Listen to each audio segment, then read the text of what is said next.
السلام علیکم ورحمۃ اللہ وبرکاتہ۔ تمام امت مسلمہ کو میرا سلام۔ امید کرتا ہوں کہ اللہ کے حکم سے آپ سب خیر و عافیت سے ہوں گے۔ اللہ تعالی ہم سب پہ اپنا خاص فضل و کرم عطا فرمائیں، آمین ثم آمین۔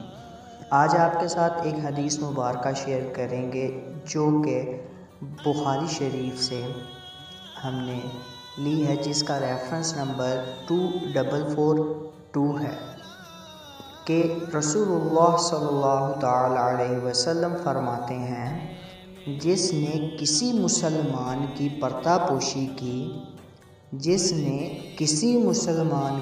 پردہ پوشی کی اللہ تعالیٰ قیامت کے دن اس کی پردہ پوشی کرے گا۔ جزاک اللہ۔